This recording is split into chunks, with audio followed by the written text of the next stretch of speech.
Assalamualaikum, hello and good evening to all my friends across the globe. I hope everyone is fine and happy in your life. This is me, Farheen Lodi, and once again, welcome in my podcast, The Pathfinder.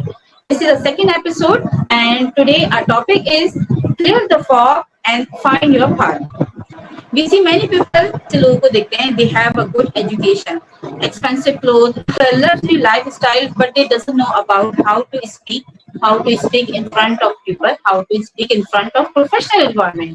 That is the reason आज मेरे साथ जो मेहमान मौजूद हैं उन्होंने मुझे join कर लिया है. Let me introduce my guest speaker, Seda Anam Ali. She is the mind sciences counselor, behavior therapist, and a public speaker. I welcome you, Anam, in my podcast, and thank you so much for your time. Assalamualaikum, Anam. वालेकुम अस्सलाम। Thank you so much कि मुझे आपने अपने इस programme का हिस्सा बनाया। My pleasure Anam. अच्छा, आज का जो हमारा टॉपिक है अनम, और आपकी जो प्रेजेंस है मुझे लगता है वो बहुत शदीद इम्पोर्टेंट है। इसका रीजन इज दैट कि बहुत सारी चीजें जैसे मैंने जिक्र किया हमारी लाइफ में मौजूद होती है, लेकिन हम बहुत सारी चीजों में जैसे कि अगर एक्सपेंसिव मैंने क्लॉथ पहने हुए या मैं किसी अच्छी जगह चला गया हूँ तो यही मेरे लिए बस इनफ है, इसके अलावा मुझे कुछ नहीं मालूम, ठीक है। लेकिन मुझे लगता है हमें बिहेवियरिज्म पे बात करनी चाहिए कि how to find your path, how what should the behaviour do, किस तरह बिहेवियर को बिहेव करना चाहिए, हम क्या थेरेपीज होती हैं, किस तरह हम लोगों को काउंसिल करती हैं, और बेसिकली बिहेवियर। तो बहुत बहुत अच्छा सवाल किया है फरहीन आपने। सबसे पहले तो क्योंकि ये एक बहुत ही ना बारीक पॉइंट है कि हम जब कहते हैं ना कि हमें अपने किसी भी पाथ को फॉलो करना है या कोई गोल अचीव करना है या अपनी एक राह पकड़नी है, जैसे हमारे बुजुर्ग हमें कहते थे कि भाई एक सीधी राह पकड़ लो, तो उसके लिए बिहेवियर क्या होना चाहिए फरहीन। सबसे पहले तो मैं इसमें आपको अप्रिशिएट करना चाहूंगी कि आपने द वर्ड बिहेवियर सही पकड़ा, क्योंकि उसकी वजह ये है कि हम देखते हैं कि लोग आज की जो एकदम तेज दौर है उसमें लोग जो है वो ट्रेंड्स को फॉलो करते हैं, उन्हें समझ कोई नहीं आता तो वो लोगों से जल्दी जल्दी मुतासर हो जाते हैं। वी सी मेनी पीपल के वो लोगों से इन्फ्लुएंस होके उन्हें पता कोई नहीं होता। हम एक बड़ा एक कॉमन चीज देखते हैं, आई एम श्योर फरीन आप भी देखती होंगी, मैं भी अपने ओवरऑल करियर में मैंने इस चीज को देखा है कि लोग बहुत जल्दी आपको इमिटेट करते हैं, कॉपी करते हैं, ये जाने बगैर कि पता नहीं जो वो कर भी रहे हैं वो उनके लिए है या नहीं है, ठीक है ना। तो इसमें सबसे पहले जानने की जरूरी है कि क्या मेरा बिहेवियर इस वाले पाथ को लेकर जिसको मैं अभी फॉलो कर रहा हूं, जस्ट बिकॉज के ट्रेंड है, जस्ट बिकॉज के सभी कर रहे हैं तो मुझे भी करना चाहिए, क्या ये सही है, क्या क्या ये गलत है। और इसको जानने के लिए कोई बहुत लंबी चौड़ी फरीन हमें टेक्निकल बिहेवियरल थेरेपी की जरूरत नहीं होती है। पहली चीज हम थेरेपी में अक्सर कहते हैं, आई थिंक जो कि नॉर्मली भी हम देख रहे होते हैं, दैट इज के सेल्फ रिफ्लेक्शन। आपने हमेशा ये देखना है कि मैंने एक पाथ पकड़ लिया है, मैंने एक राह पकड़ ली है, क्या ये जो मेरा इनर बिहेवियर है यानी जो मेरी असल शख्सियत है, जिस तरीके पे मैं बड़ी हुई हूँ या बड़ा हुआ हूँ, क्या ये जो बिहेवियर है ये मेरी अपनी पर्सनालिटी के साथ मैच करता है। अच्छा, इसकी एग्जांपल मैं छोटी सी ऐसे दूंगी फरीन, जैसे लेट्स सपोज कि मेरी मैथ्स अच्छी नहीं है, ठीक है, और मैं जो हूँ जनाब, क्योंकि मैथ्स का ट्रेंड है, एग्जाम्पल दे रही हूँ, और मुझे पता है कि मैं मैथ्स के लिए नहीं बनी हूँ, शायद अगर मैं इंग्लिश को चूज करती तो मेरे लिए वो ज्यादा बेहतर होता। तो ये बिहेवियर मुझे कैसा पता चलेगा जब तक मैं ये नहीं जानूंगी, सेल्फ रिफ्लेक्ट नहीं करूंगी या करूंगा कि भाई ये मेरी जो असल शख्सियत है जिसको सिर्फ मैं ही जानती हूँ, जो मेरी इंटरनल शख्सियत है, ये उसके साथ मैच करता ही नहीं करता। एंड अगेन ऑब्वियसली कहीं आप आगे सवाल करूंगी तो डेफिनेटली मैं आपको उसको एलैबोरेट भी करूंगी कि हम अक्सर देखते हैं आजकल, तो मैं तो बहुत सारे लोगों को देखती हूँ कि ज्यादातर लोग वो कर रहे हैं जो शायद उनको नहीं करना, या शायद वो काम उनको समझ ही कोई नहीं आ रहा कि मेरे लिए जो मैं ये काम अंडरस्टैंडिंग नहीं हुई है, and this is the reason they are not happy with their work, right. वो अपने काम से खुश नहीं है, बस कर रहे हैं। तो ये वाली चीज है। तो आई थिंक बिहेवियर को जानना और बिहेवियर को अंडरस्टैंड करना ये सबसे पहले ऐसे जरूरी है। आपको पता चल जाएगा कि क्योंकि मेरा बिहेवियर अंदर का इस मेरे काम के साथ मैच करता है, अगर आवाज आती है कि यस मेरे काम के साथ मैच करता है, अगर मुझे ये काम करने में अच्छा लग रहा है, मुझे मजा आ रहा है, मेरा इंटरेस्ट है, देन प्लीज आप अपने पाथ के साथ रहिए। बट अगर आपको लगता है कि नहीं, अभी आई एम स्टिल कंफ्यूज्ड, मैं इनडिसाइसिव हूँ, पता नहीं रोज मुझे लग रहा है सेम सा रूटीन है, इसका मतलब ये है कि ये एक अलार्मिंग सिचुएशन है। You really need to check your behaviours, शायद वो मैच नहीं कर रहे। तो ये वाली बात है। सही, तो ऐसा होता है कि बहुत सारे लोगों से इम्प्रेस भी हो जाते हैं लेकिन फिर भी हम अपने आप को जज नहीं कर पाते, उसके क्या नहीं कर पाते। ऐसे ही है, बिल्कुल ऐसे ही है। और बड़ी मैंने तो ये अक्सर ही देखा है कि एग्जैक्टली कि लोग जो है ना वो ट्रेंड को फॉलो करते हैं, लोग जो है वो अपनी जो अंदर की शख्सियत है, अल्लाह ताला ने आपके अंदर इतनी सलाहियतें दी हैं, आप उसको एक्सप्लोर ही नहीं कर पाते क्योंकि आपको पता ही नहीं होता। इनफैक्ट आपका जो फरीद प्रोग्राम का थीम भी है ना वो ही इतना इंटरेस्टिंग है, पाथ फाइंडर्स।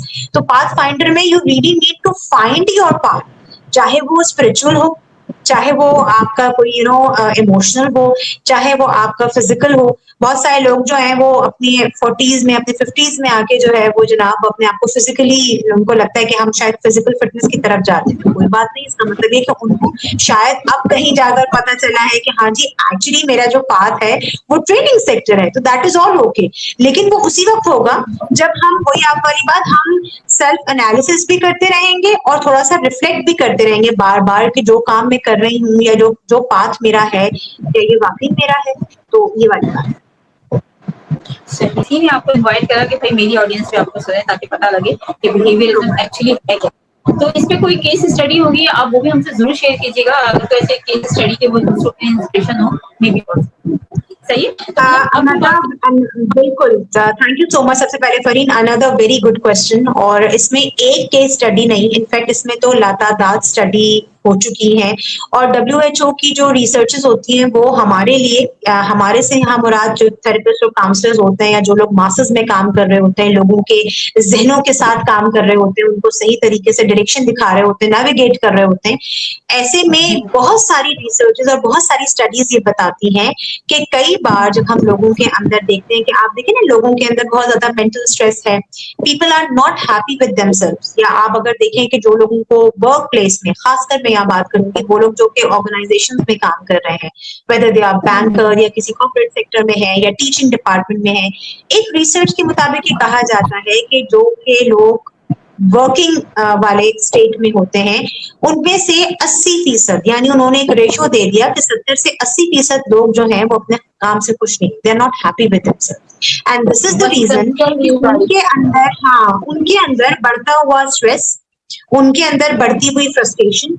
एंड एक वर्ड हम थेरेपी में बहुत यूज करते हैं, आई थिंक आप भी, क्योंकि माशाल्लाह वर्किंग है इतने अरसे से, आपको भी मैं देख रही हूँ कि माशाल्लाह आप इतना ज्यादा ट्रेनिंग फील्ड में, एक टर्म हम यूज करते हैं फरीद, बर्न आउट, जो कि अमूमी तौर पर उन लोगों को बहुत होता है जो कि रेगुलरली काम कर रहे हैं but they are not happy.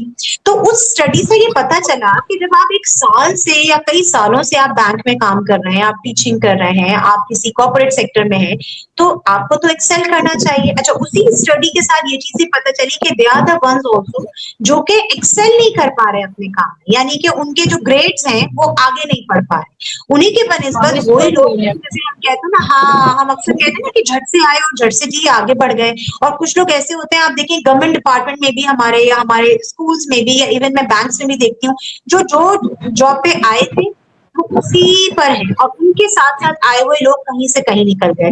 तो उसी स्टडी में ये भी पता चलता है कि दे आर द वंस कि जो कि अपने पैशन को फॉलो करते हुए बैंकिंग में आए, दे आर द वंस कि जो कि अपने पैशन को फॉलो करते हुए टीचिंग में आए, दे आर द वंस जो कि अपने पैशन को फॉलो करते हुए ट्रेनिंग सेक्टर में आए, राइट।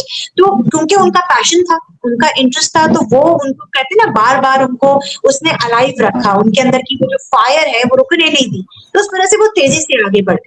उसी के मुकाबले वो लोग जिन्हें पता ही नहीं था, बस उन्होंने कहा कि जी क्योंकि अब्बू बैंक में थे तो हम भी बैंक में हो गए, क्योंकि हमने सारी जिंदगी, हाँ, हमने सारी जिंदगी अम्मी को टीचिंग करते हुए देखा तो अब हमने कर ली, क्योंकि जी हमारे पूरी फैमिली में सारे लोग कॉर्पोरेट में, या मेरे दोस्त अच्छे कमा रहे थे तो मैं भी आ गई। अब दे आर द वंस जो कि at the age of 20, 30, 40 and even Fareed, मैं आपको स्टडीज से बता रही हूँ बिकॉज आपने पूछा है मुझसे, 50 की एज तक में लोगों को ये नहीं पता होता कि मैं कौन से पाथ पर हूँ, और ये भी नहीं मालूम होता कि जो मेरा रास्ता है, जो मेरा पाथ है, इज इट राइट और is it wrong. And people are doing, again मैंने कहा ना, वो एक मोनोटनी सी चल रही है, बस वो किए चले जा रहे हैं। तो इसलिए कई बार जब आपको बर्न आउट हो, आप फ्रस्ट्रेटेड फील करें, आप अपने काम से थक रहे हो, आपको नहीं मजा आ रहा हो अपने काम करने में, आप कह रहे हो कि बस एक लज्जत सी नहीं है, अच्छा नहीं लग रहा, तो फिर यहीं पर ये सवाल आता है जो आज का आपका टॉपिक है कि जी मेरा पाथ क्या है, क्या वाकई में यही मेरा पाथ है, क्या सिर्फ पैसा कमाना ही मेरा पाथ है। और पैसा कमाना भी पाथ होना चाहिए,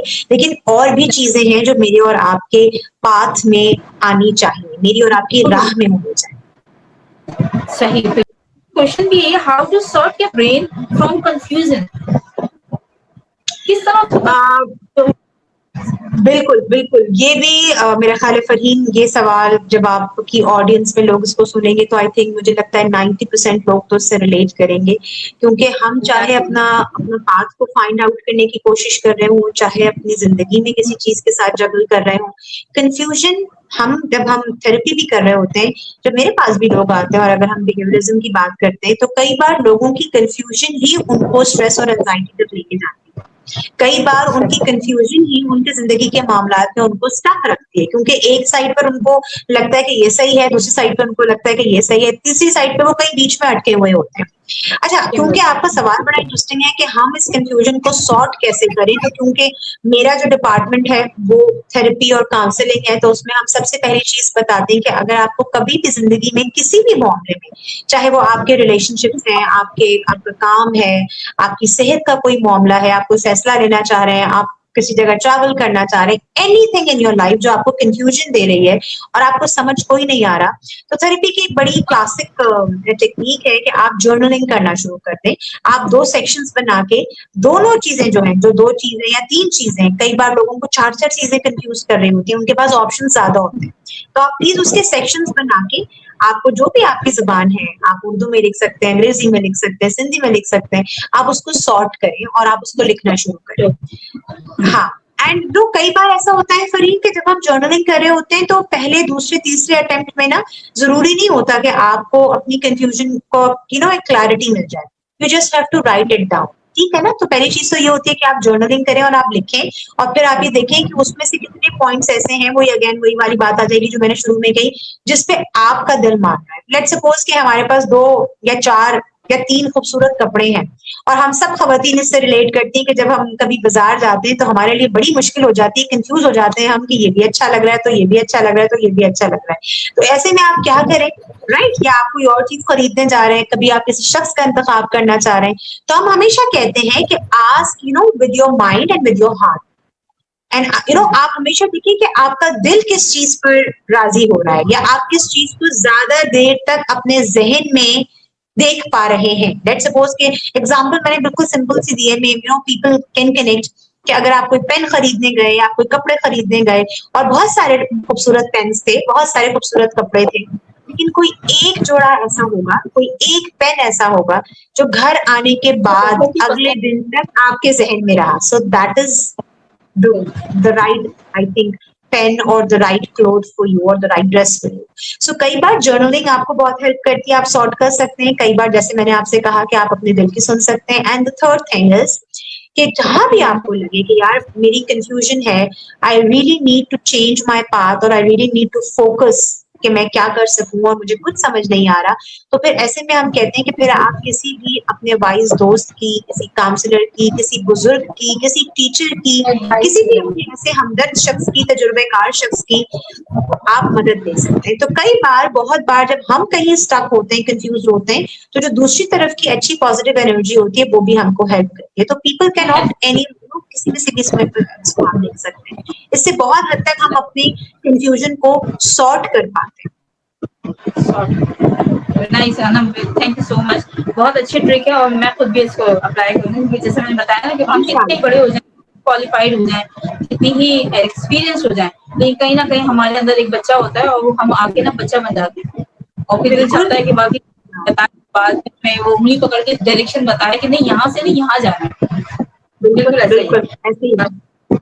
मुझे एक बात बताएं कि अच्छा हमने बात करी बिहेवियर पे, हमने बात करी कि हम उसके कॉन्फ्यूजन दूर कर सकते हैं कि हम उसको कैसे सॉल्व करें कि हमारी लाइफ में जो कंफ्यूजिंग आ रहा है उसको हम सोच रहे हैं वो सारी चीजों में, how to stay confident and state and consideration. कोई भी ऐसी चीज जिसको हम मतलब करना चाह रहे हैं उसमें कंसिस्टेंसी हो और कॉन्फिडेंट हो, हम रुक जाएं। वैसे तो अभी आपने इस बात का जवाब दिया, लेकिन मैं चाहूंगी कोई केस स्टडी के तौर पे अगर आप मुझे इस बात के बारे में बताएं ताकि लोग आराम से समझ सकें इस बात को कैसे करें। अच्छा प्रवीण, ये ना लेवल टू लेवल है। इट इज लाइक कि अब हमने ये बात भी कर ली कि हमने एक चीज करना चाहूंगी कि बहुत दफा ऐसा होता है ना कि हम बहुत, जैसे बताया ना कि हम बहुत सारी चीजें देख रहे हैं, हम बहुत जगह ना हाथ पैर मार लेते हैं, हम ये काम भी स्टार्ट कर देते हैं तो इसको आधा छोड़ दिया, वो काम भी स्टार्ट कर दिया, कंसिस्टेंसी नहीं है हमारी किसी भी काम में कहीं भी, क्योंकि हम कॉन्फिडेंट ही नहीं है। इस अच्छा, चीज को कैसे इसका देखो solve करें? क्योंकि पहले ही सवाल में हमने ये जान लिया कि भाई हमने अपने पाथ को कैसे फाइंड आउट करना है, ठीक है ना? हमने सेल्फ एनालिसिस भी कर लिया, हमने रिफ्लेक्ट भी कर लिया, हमको पता भी चल गया कि ये हमारा पार्ट है। उसके बाद फिर सेकंड स्टेज आ गई, एंड बाय द वे आपके क्वेश्चंस भी बड़े अच्छे स्टेज वाइज हैं, तो पीपल विल कनेक्ट मोर। फिर हमने उसको एग्जैक्टली, सॉर्ट भी कर लिया। हमें कंफ्यूजन भी थी, एग्जैक्टली, तो हमने देखा कि जी जिस पर हमने जर्नलिंग की, हमने किसी से मशवरा किया, हमने अपने दिल की आवाज सुनी।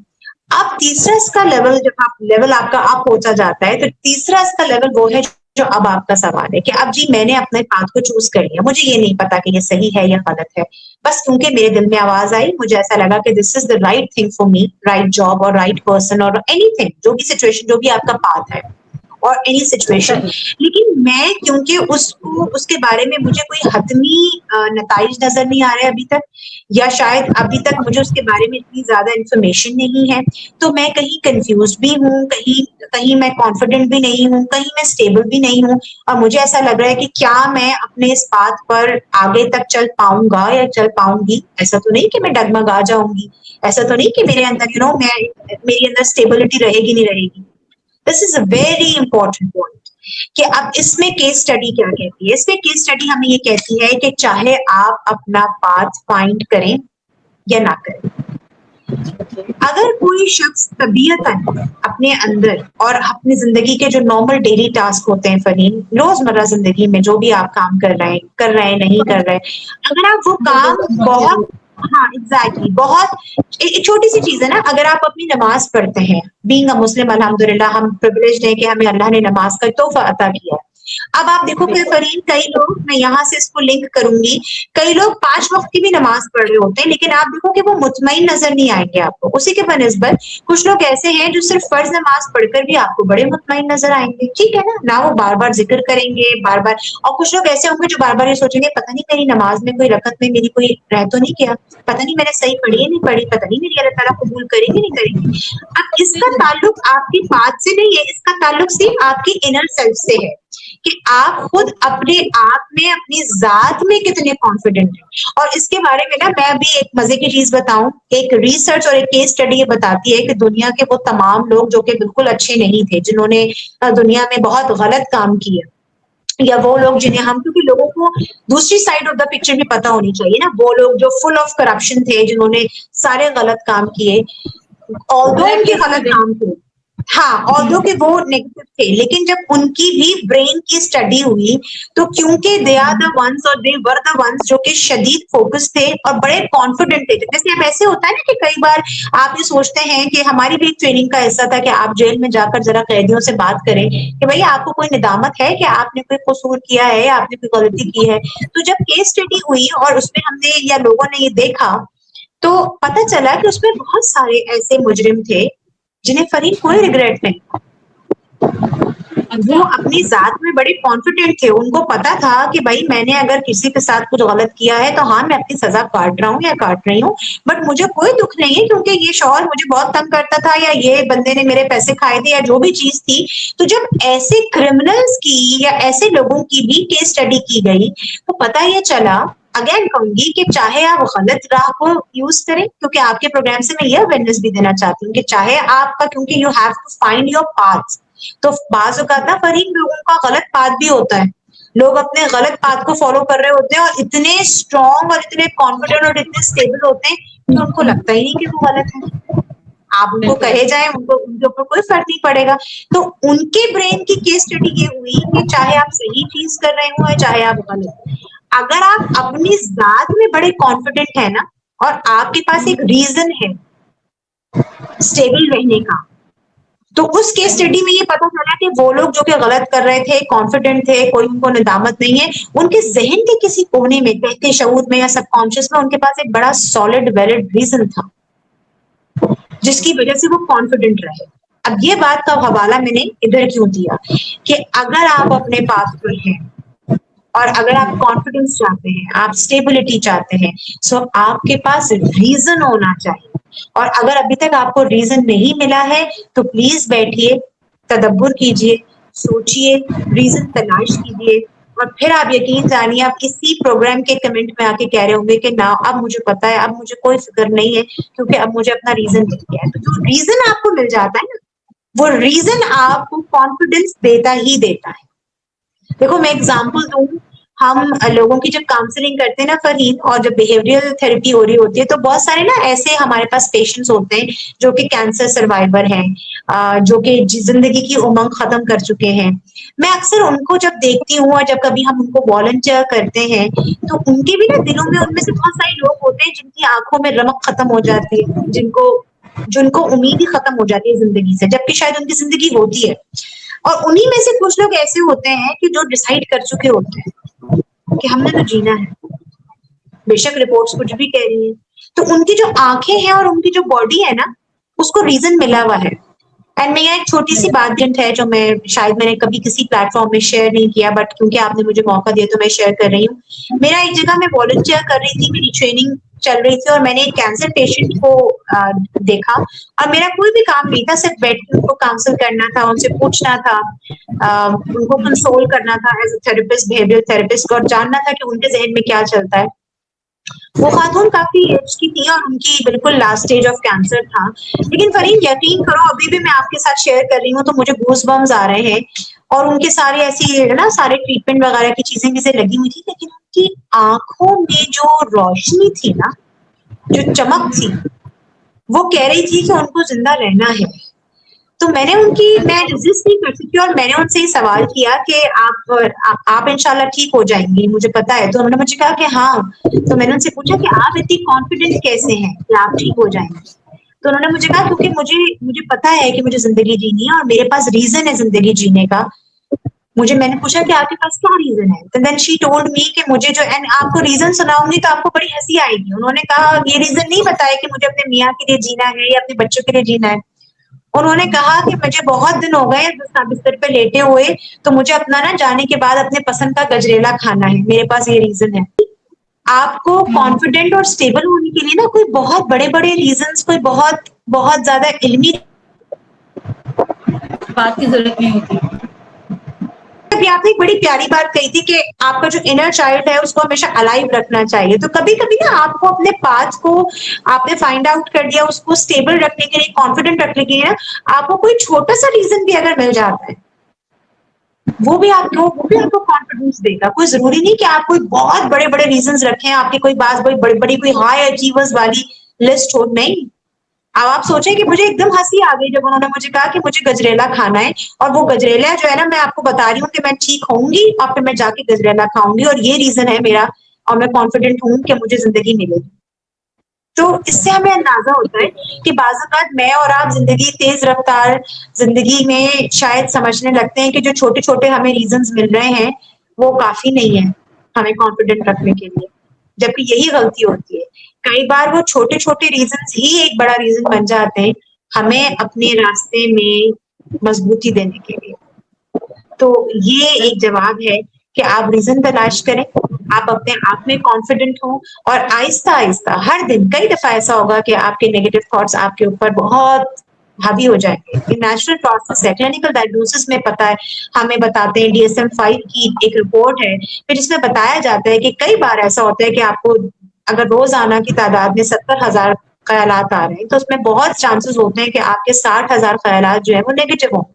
सो कई बार ऐसा होता है कि आप बड़े पॉजिटिव होते हैं, कई बार ऐसा होता है कि नेगेटिव ख्यालात आपके ऊपर आते हैं और आप उतने कॉन्फिडेंट नहीं रहते। लेकिन मुस्तकिल मिजाजी है, किसी दिन अगर आप कॉन्फिडेंट नहीं है, स्टेबल नहीं है, तो कोई बात नहीं, कल हो जाएंगे, कल नहीं है तो परसों हो जाएंगे। तो ये यकीन रखना, ये एक मुस्तकिल मिजाजी रखना, दैट इज द की। क्योंकि है ना, अगर जैसे आपने केस स्टडी अपनी बताई, अपनी प्रैक्टिस बताई, इस तरह के बहुत सारे रीजन अगर हम तलाश करने में आए तो हमारे लिए बहुत सारे, जैसे पाकिस्तान में मुनीबा मजारी, एग्जैक्टली तो अगर आप इवन आप अपने पाथ पर हैं, आप किसी फैसले पर हैं, और आपको हमेशा याद रखिए कि कंफ्यूजन भी एक ब्लेसिंग है। अगर आप कंफ्यूज ही नहीं होंगे तो इसका मतलब है कि आपके ब्रेन को ऑप्शंस ही नहीं मिले हुए। सो कंफ्यूजन कोई मसले की बात नहीं है, लेकिन कंफ्यूजन से निकलने के लिए you have to find out a reason. अगर आपको रीजन नहीं मिल रहा तो फिर आप रीजन तलाश करें, तो आपको पता चलेगा कि रीजन तो यही कहीं था, या शायद आप बहुत बड़े बड़े रीजंस को देख रहे हैं जो छोटे छोटे रीजंस हैं। मैंने आपसे कहा ना, कई बार वो छोटे छोटे रीजंस ही आपको स्टेबल रखते हैं, कॉन्फिडेंट रखते हैं, आपको एक बड़े रीजन की तरफ ले जाते हैं। एक क्वेश्चन और है मेरा। हम देखते हैं कि जैसे आपने पहले भी जिक्र किया, अभी इसी हमने पॉडकास्ट में भी पूरा जिक्र किया, लोग जो ना अपनी पूरी जिंदगी ना एक ही पाथ में गुजार देते हैं, उनको पता ही नहीं होता, वो कंसिस्टेंट होते हैं। तो क्या हर हम्म। स्टेज के जैसे चाइल्डहुड अलग है या यंग है तो हम वो जवानी अलग है, बुढ़ापा अलग है, क्या इसके भी डिफरेंट पार्ट या इनको इनको भी हमें ना मतलब कंसीडर करना चाहिए, इसके बारे में सोचना चाहिए, कैसे करें इसको फाइंड? ये भी फरीन एक बड़ा अहम इस वक्त आपने पॉइंट रेज किया है। कई बार ऐसा होता है और मेरे ख्याल है कि आप, मैं, आपकी ऑडियंस में देखने वाले सभी लोग इससे अग्री करेंगे कि हम सब अपनी लाइफ के मुख्तलिफ फेजेस में मुख्तलिफ दौर से गुजरे होते हैं। जब शायद हम अपने बिल्कुल टीन्स में थे तो हमारे गोल्स कुछ और थे। जब हम छोटे थे तो हम में से बहुत सारे लोग बच्चे होंगे जो कहते होंगे मैंने पायलट बनना है, डॉक्टर बनना है, टीचर बनना है। उनमें से कुछ बने भी होंगे लेकिन सारे नहीं, है ना? सो फिर हम टीन्स में आए, फिर हम इन्फ्लुएंस हुए, हमें कुछ और बनना था। 20s में आए, लाइफ चेंज हुई। उस वक्त 20 वाली एज, तो जो 20s की एज होती है वो तो बहुत ही कोई कंफ्यूजिंग होती है क्योंकि आपके पास बहुत सारी चीजें होती हैं और आपको पता नहीं चल रहा होता। प्लस आप अपने आप अपनी ग्रोइंग एज में भी होते हैं। फिर कई दफा ये भी देखने में आता है कि लोग जब अपने 30s में पहुंचते हैं तो वो किसी बात को फाइंड आउट कर लेते हैं। फिर ये भी देखने में आया है और बहुत सारी रिसर्चेस बताती हैं कि फिर जब अपने 50s और 60s में आते हैं तो फिर वो अपना एक और बात चूज कर लेते हैं। अच्छा, इसको अब मैं बड़ा आसानी से इलेबोरेट करती हूँ। हमने और फरीन, मैंने और आपने तो ये अक्सर अपने करीबी करीबी लोगों को भी विटनेस किया होगा कि अच्छे खासे जो कि हम कहते हैं नॉर्मल लोग थे, अपनी जिंदगी में थोड़े मॉडर्न भी थे, एक लाइफ के पॉइंट पे वो आए या उनकी लाइफ में कोई ऐसा वाकया हो गया या शायद अपनी एक उम्र में आने के बाद उन्होंने अपना एक पाथ चूज कर लिया और फिर वो इतने ज्यादा रूहानियत की तरफ चले गए या रिलीजियस हो गए या इतने स्पिरिचुअल हो गए। और हमने बहुत सारी अपने यहाँ हमारे अभी पाकिस्तान में बहुत सारी ऐसी हमने पर्सनालिटीज को देखा जिसमें जुनैद जमशेद का मैं नाम जरूर मेंशन करना चाहूंगी कि हमने उनका वो वाला पाथ भी देखा जब उन्होंने म्यूजिक को चूज किया था। And he was very confident at that time, by the way. जब तक जुनैद जमशेद ने वाइटल साइंस में थे, आप, मैंने इसलिए भी क्लियर किया कि उस वक्त वो ऐसा नहीं था। उस वक्त वो अगर कॉन्फिडेंट ना होते तो उनका बैंड इतना नहीं चलता।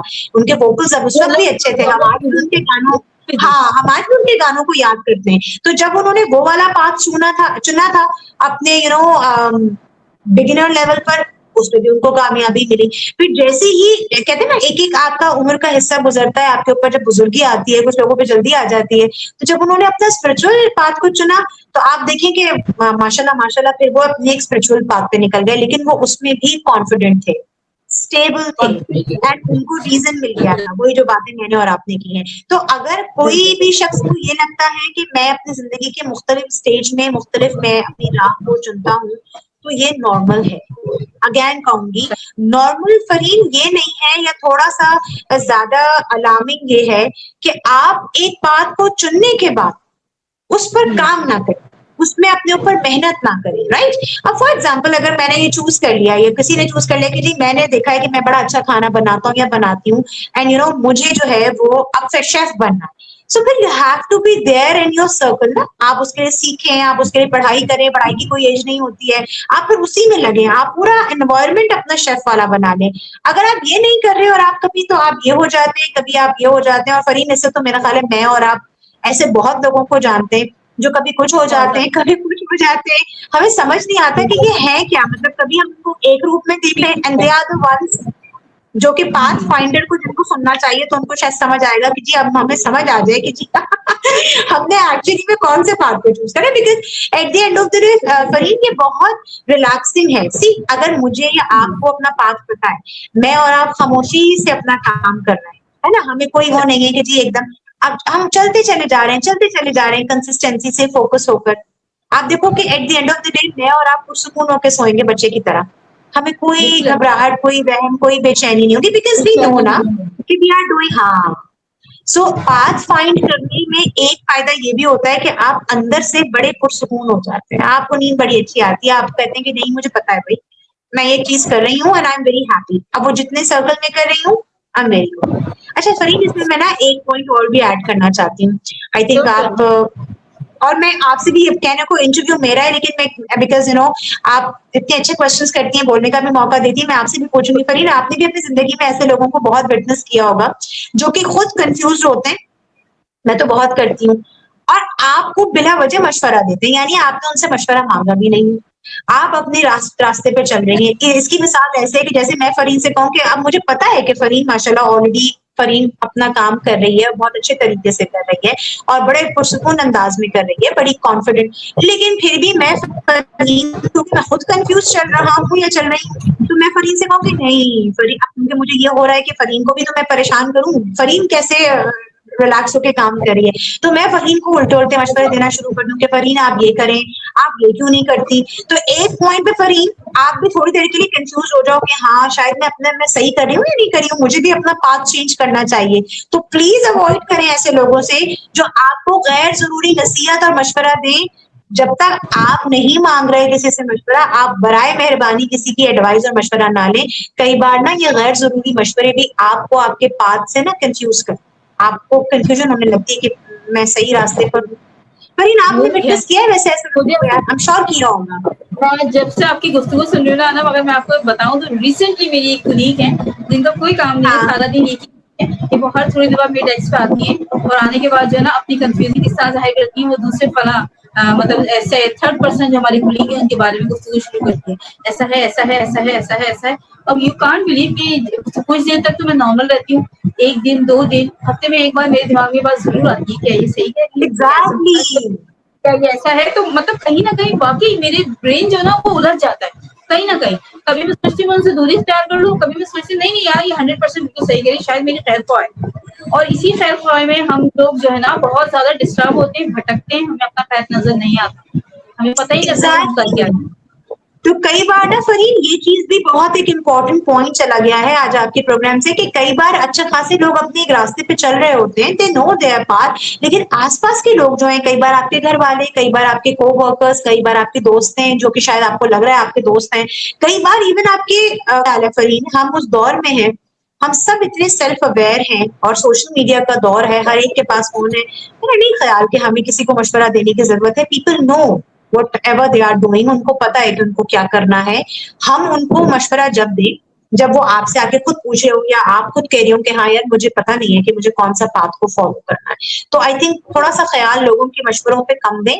अगर आपको महसूस हो, अगेन मैंने कहा आपके सर्कल में सिर्फ एक या दो लोग होने चाहिए जो आपको पता है मुझसे मुखलिस हैं और जब भी मुझे मशवरा देंगे सही मशवरा देंगे। एंड फिर अगेन कोई आखिरी बात करी कि अपने अंदर की जो आवाज है ना, जैसे रूमी ने भी कहा है ना कि हर इंसान, बाजुकात लोगों को लगता है कि बिल्कुल गुप अंधेरा है और वो जो अंधेरे के साथ रोशनी है वो एक्चुअली मेरी और आपकी रोशनी होती है। तो उस रोशनी में से में से एक हल्की हल्की हल्की हल्की आवाज आ रही होती है। वो आवाज ना करीम मुझे और आपको बार बार बता रही होती है कि this is not your cup of T, please don't do it, this is your cup of T, please do it. सही तो कहा उस आपने पर ना, ये तवज्जो बात देनी बिल्कुल सही। और मेरे ख्याल में ये भी अल्लाह ताला की ब्लेसिंग है कि वो आवाज ना हमें बहुत फील बड़ी हो, blessing हमें है। उसको पहचान है कि ये वाकई हमारी अपनी आवाज है। लेकिन आपकी बात से आज मैं एक बात तो समझ गई हूँ कि जो लोग हमें बिला वजह की इस तरह मशवरे दे रहे होते हैं ना या हमें हमारे ट्रैक से डिस्ट्रैक्ट कर रहे होते हैं, तो एक्चुअली वो खुद बहुत कंफ्यूज होते हैं, राइट। बहुत कंफ्यूज सोल्स होते हैं। इसीलिए मैं अक्सर जब मेरे पास लोग थेरेपी के लिए आते हैं ना, मैं उनसे कहती हूँ आप खामखा परेशान हो रहे हैं, ये भी एक बिहेवियर है। बजाय कि उनके बिहेवियर से डिस्टर्ब होने के, जब वो आपको मशवरा देके या डिस्ट्रैक्ट करके चले जाएं, आप सिर्फ 2 मिनट के लिए, कुछ सेकंड्स के लिए सोचें कि ये इनका कैसा बिहेवियर है। एक जो अपने आप में सिक्योर शख्स होगा, जिसको कोई कॉम्प्लेक्स नहीं होगा, जिसको कोई कंफ्यूजन नहीं होगी, वो आपको कभी भी खुद से कोई मशवरा नहीं देगा अंटिल अनलेस आप उसको बताएं या उससे पूछे, या आपको कंफ्यूज नहीं करेगा, आपको डिस्ट्रैक्ट नहीं करेगा, क्योंकि वो अपने आप में बड़ा मुतमईन है। तो कई दफा जब हमें इस तरह के लोग गलत मशवरे देते हैं तो आपको पता चल जाएगा एक टाइम कि ये खुद कंफ्यूज्ड है। तो अब नेक्स्ट टाइम फरीन जब कोई आपको मशवरा देना तो आप उल्टा उनको मशवरा दें, आप उनको समझाने दे दो और अगर आपको लगता है कि मशवरा देना जरूरी है तो जरूर दें, अदरवाइज आप ये जरूर समझ लें कि ये भी इनका एक बिहेवियरल पैटर्न है और ऐसे लोगों को बार बार लोगों को डिस्ट्रैक्ट करने में अच्छा भी लगता है। और आप ये समझ लो कि ये एक तरह की ना उनकी फीड होती है कि उन्होंने आज की डोज दे दी आपको, दे आर डन।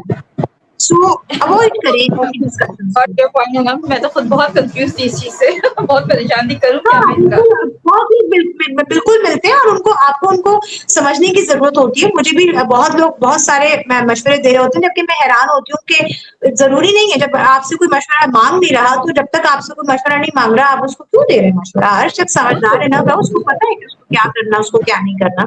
सो या आई थिंक ये चीज भी पाथ्स को फाइंड आउट करने में, उसको सॉर्ट करने में एंड टू स्टे स्टेबल रहने में बहुत हेल्प करती है कि प्लीज आप लोगों की बातों पर इतनी तवज्जो ना दें, जस्ट डू योर थिंग, खामोशी से जाएं। और वो जो हम टर्टल की एग्जांपल देते हैं ना कि जो कछुआ होता है वो उसकी चाल बड़ी आराम आराम की धीमी धीमी होती है, बल्कि मैं आपको बताऊं बड़ी पुरसुकून चाल है, लेकिन आप देखेंगे वो इधर उधर नहीं देखता, वो आहिस्ता आहिस्ता चलता जाता है और फाइनली अपनी मंजिल तक पहुंच जाता है।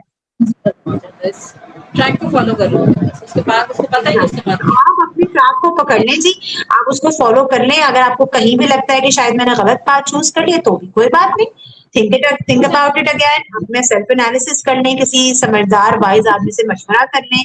हमेशा मैं कहती हूँ कि अल्लाह ताला की रस्सी को मजबूती से थामे रखें। कई दफा हम जब बहुत कंफ्यूज होते हैं तो आप इस्तिखारा कर लें, अल्लाह सुब्हानहू व तआला से आप दुआ कर लें।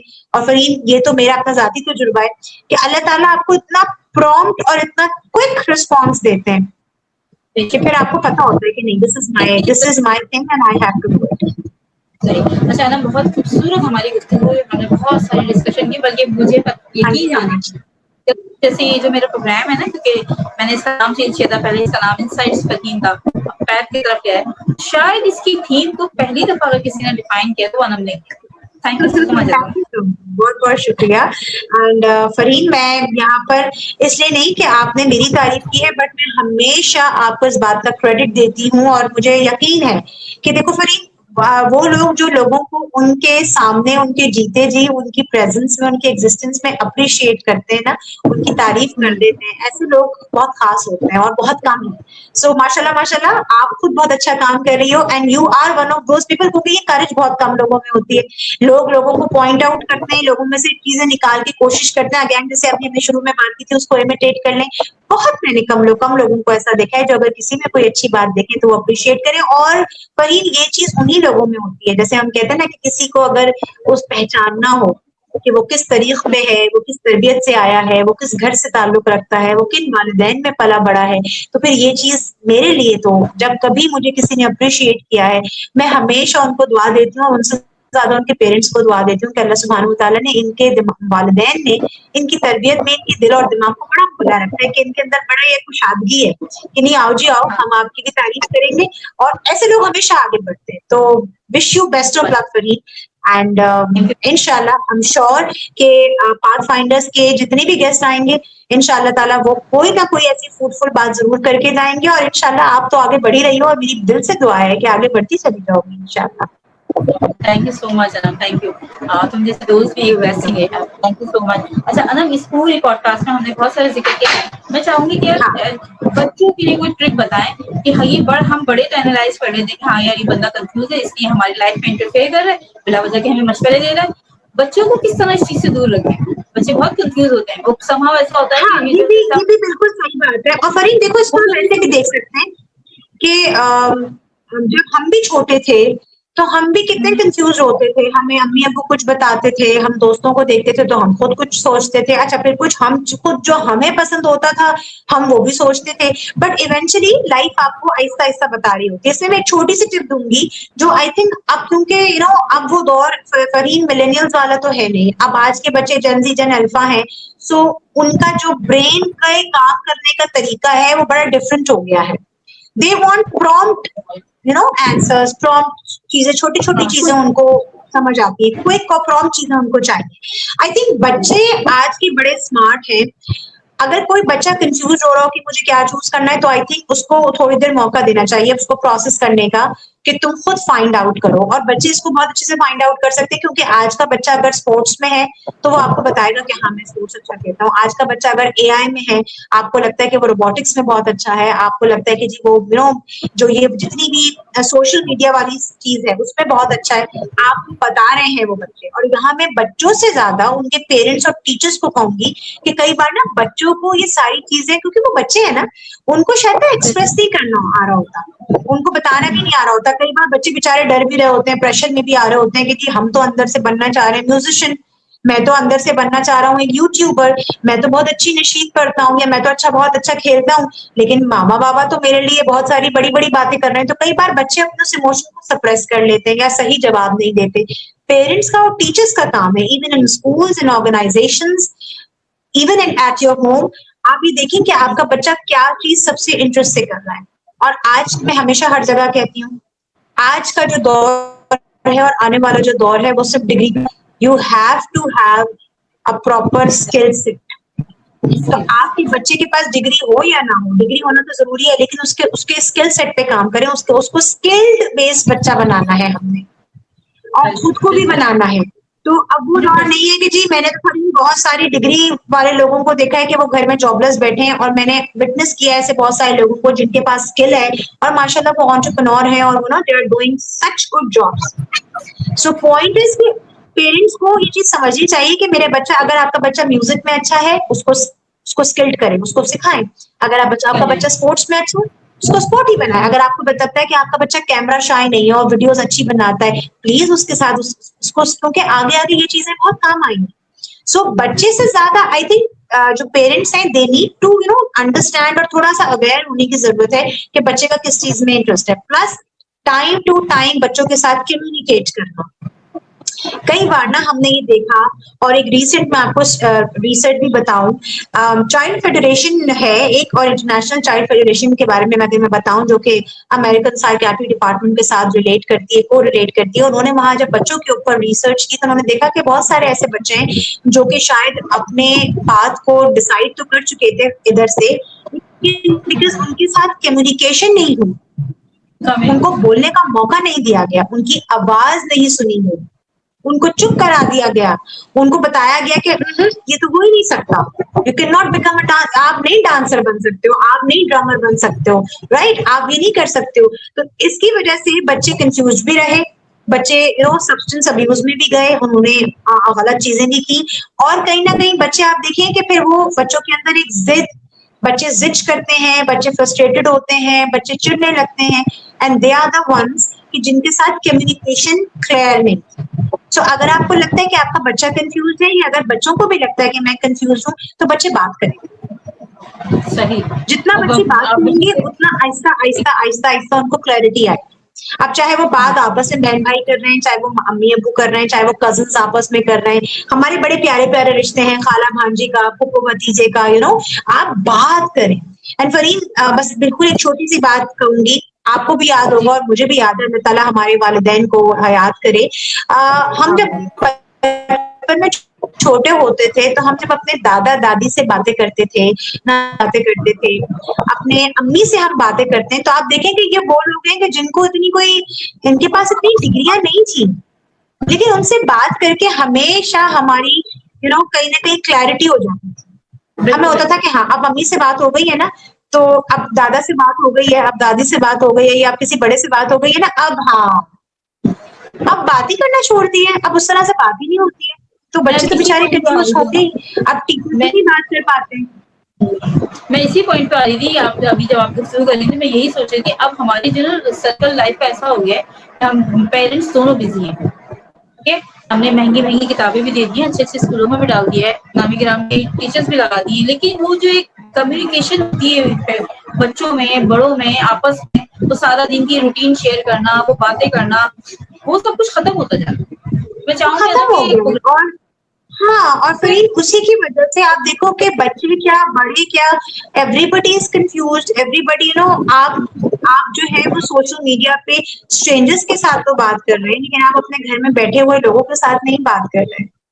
सो आई थिंक मुझे ऐसा लगता है कि और हम ना फरीन इस क्राइटेरिया को बहुत हमने छोटा भी बना लिया। यहाँ सिर्फ माँ बाप नहीं है, आप अपने बच्चों को भेजें, वो अपनी फुफ्फो से भी बात करें, वो अपनी खाला से भी बात करें, वो अपने चाचू से भी बात करें, वो अपने बड़ों से भी बात करें, वो उनको पता हो कि चाचू की क्या लाइफ गुजरी है, खाला का क्या एक्सपीरियंस है, वो मुझे क्या बता सकती है। हमने तो सिर्फ बच्चों, और आप देखो कि अब क्योंकि ये सिस्टम भी बन गया है, मेरे अपने पास बहुत सारे लोग जब बच्चों को भेजते हैं फॉर काउंसलिंग, तो अब क्योंकि वो बिल्कुल ऐसी लाइफ स्टाइल में रह रहे हैं कि बस अम्मा अब्बा बच्चे और रिश्ते ही नहीं है।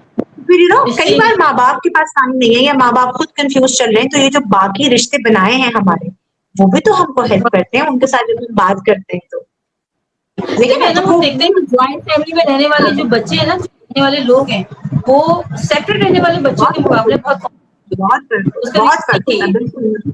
और मैंने तो फरीन इस चीज को देखा है कि वो बच्चे जो नाना नानी दादा दादी किसी न किसी के इंटरेक्शन में रहे हैं, आप देखोगे बहुत बढ़िया बच्चे निकलेंगे, बहुत बढ़िया बच्चे निकलेंगे, सही क्योंकि उन्होंने सिर्फ पढ़ाई नहीं सीखी, उन्होंने सिर्फ मैनर्स नहीं सीखे, उन्होंने बड़ों का वो तजुर्बा भी सीख लिया बातों बातों में। बिल्कुल घर ऐसे में मेहमान आ रहे हैं, मेहमानों के साथ डील कैसा करना है, सो वहां से बच्चों की क्लैरिटी होने लगती है। तो मुझे भी ऐसा लगता है कि कम्युनिकेशन इज द की। आप जितनी बात करते हैं, जितना बार बार बात करते हैं, कंफ्यूजन बच्चों की भी दूर होती है और बड़ों की भी दूर होती है। बिल्कुल ऐसे है। लेकिन हमारा एक छोटा सा प्रॉब्लम ये है कि हम बच्चों को चुप करा देते हैं कि चुप हो हाँ, जाओ, बात नहीं मोबाइल ले करने देते हैं, लो, हो बिल्कुल जाओ, ये बिल्कुल कर ऐसे ही है, लो। बिल्कुल एग्जॉस्ट ऐसे हैं ही हम, एग्जॉस्ट में फंसे हुए हैं अपनी जात के अंदर। जो हमने पूरी पॉडकास्ट में गुफ्तगू करी, वो सारी चीजें में ऐसे ही हम है, कहीं ना ऐसे कहीं ही है, बिल्कुल।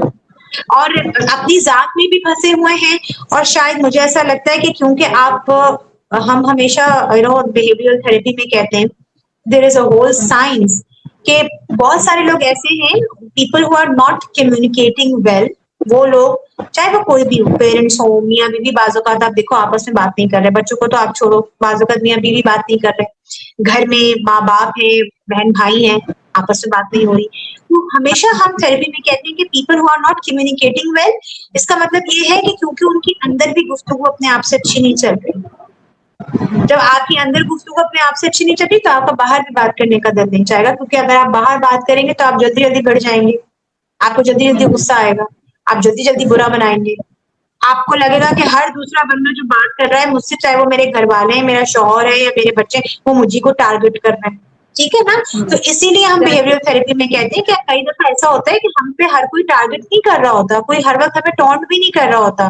बाज़-औक़ात हमारे घर वाले हमसे सिर्फ बात ही कर रहे होते हैं, बाज़-औक़ात हमारे टीचर्स, कोलीग्स हमें बता रहे हैं, लेकिन क्योंकि हम अंदर से सही से कम्युनिकेट नहीं कर रहे, सो हम उस वल्नरेबल स्टेज में होते हैं कि हम बात ही करना पे बाज़-औक़ात छोड़ देते हैं। कई बार मेरे पास तजुर्बे में लोग ऐसे आए कि मैं उनसे पूछती हूँ कि आपके इंटरपर्सनल रिलेशनशिप्स कैसे हैं with your family members, with your siblings, तो मुझे लोग बताते हैं कि हम तो बात ही नहीं करते। क्यों? क्योंकि बात करेंगे तो लड़ाई होगी, तो इसलिए मैंने तो बात ही करना छोड़ दी। तो ये मुनासिब नहीं है, ये मुनासिब नहीं है, क्योंकि आपने बात करना छोड़ी, आप अंदर से अपने आप से सही बात नहीं कर रहे। आप अंदर से अपने आप से अच्छी बात करते हैं, तो फिर आपको समझ आता है कि ठीक है, भाई को गुस्सा आया होगा, अम्मी परेशान होंगी, फूफा चाचा ने कोई बात कह दी, चलो कोई बात नहीं, कभी-कभी का तो मिलना होता है ना? या किसी टीचर ने कोई ऐसी चीज़ कह दी, तो may be she is upset, may be उनकी तबीयत ठीक ना हो, मुझे ऐसा लग रहा हो कि वो मुझे कह रही हैं। ये सब चीज़ों की क्लैरिटी फ़रहीन तभी आती है, जब आप अपने अंदर से अच्छी सी कम्युनिकेशन करते हैं। और अगर आपको कोई पाथ ना मिले ना यार, तो सिर्फ इसी पाथ पे चल पड़े कि मैंने सारी ज़िंदगी अपने आप को करेक्ट करना है। मेरा कोई ताल्लुक नहीं है कि दूसरा क्या कर रहा है।